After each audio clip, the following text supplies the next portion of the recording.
Chef Tony Matassa here for ShoppersChoice.com and BBQGuys.com. Today I'd like to show you guys the Weber Summit S-470 grill. It's got a lot of neat features.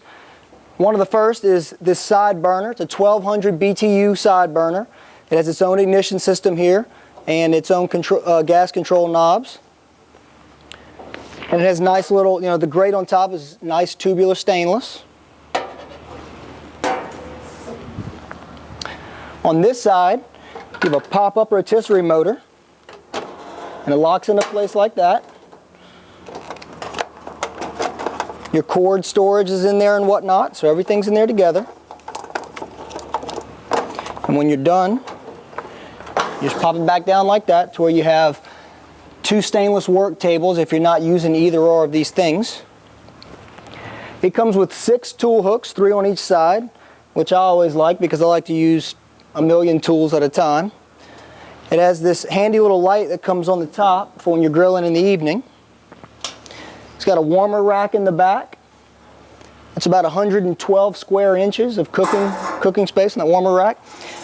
It also has the infrared burner in the back. It's 10,600 BTUs.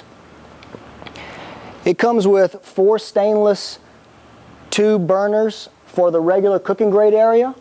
Then there's also a dedicated tube burner back here for the smoker box and a dedicated sear burner in the center at 10,600 BTUs as well.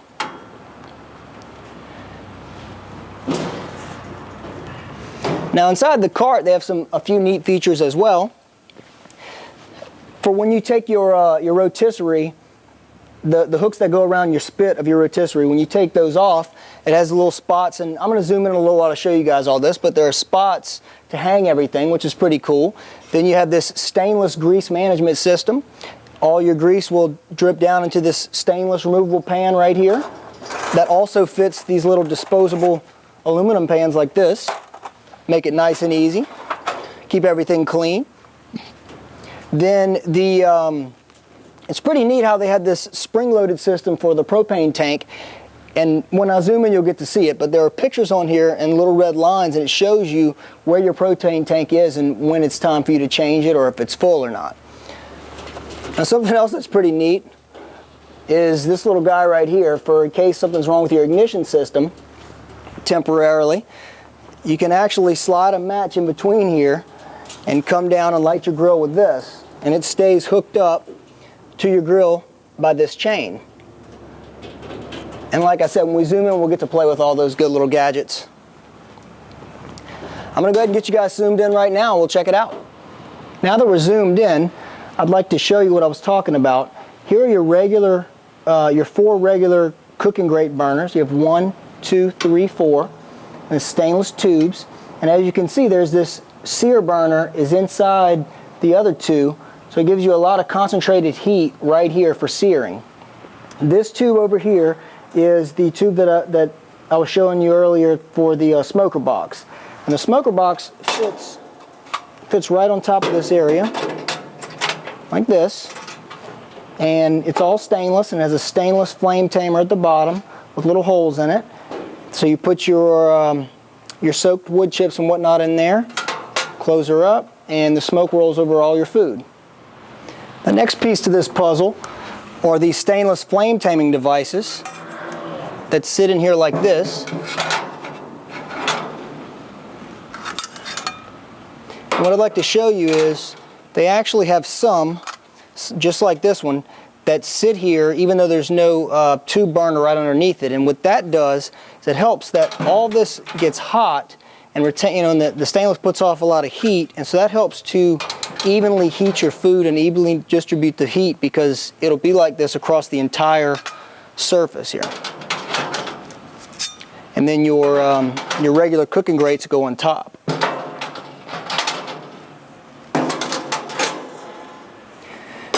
Next we have the stainless cooking grates. You can see how thick those guys are, very heavy. Those sit right on top like that.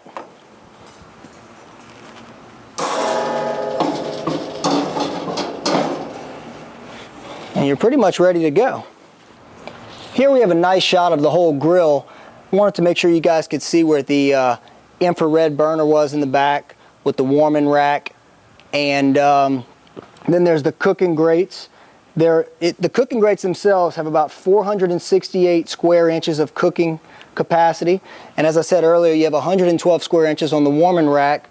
So combined, you basically have about 580 square inches of total space where you could put food and whatnot. Now that we're zoomed in on the inside, I want to show you the grease management system that I was talking about earlier. It goes into this little pan. And here are the hooks I was telling you about. Like I said, I like the convenience, I like the organization, being able to get the stuff out of the way. I guess everybody has their own idea of organized cooking, but I like to make sure that there's a place for everything. I'd also like to zoom in and show you the spring-loaded system I was talking about. You see the pictures there of the canister being, see where the red is on mine right now. I'm at about a fourth full. And then there's this little guy here. Let's see if I can take him off while I'm backwards. It has a little spring-loaded deal where you stick your match in there. I thought that was pretty neat for in case, especially in Louisiana, there's a lot of moisture here. In case the ignition system goes out on me, I can always stick my hand in there with this instead of blowing myself up. The last thing I'd like to show you, I didn't talk about earlier, but to me it's fairly important, is where do you stick your spit for your rotisserie when you're not using it? Well, if you have the Weber Summit S-470, you slide it right through this little hole right here. And I think that's kind of neat because I don't want to just stick mine on the floor, and I don't really want to just leave it hanging out in my grill either, so it's nice that they have a spot for it.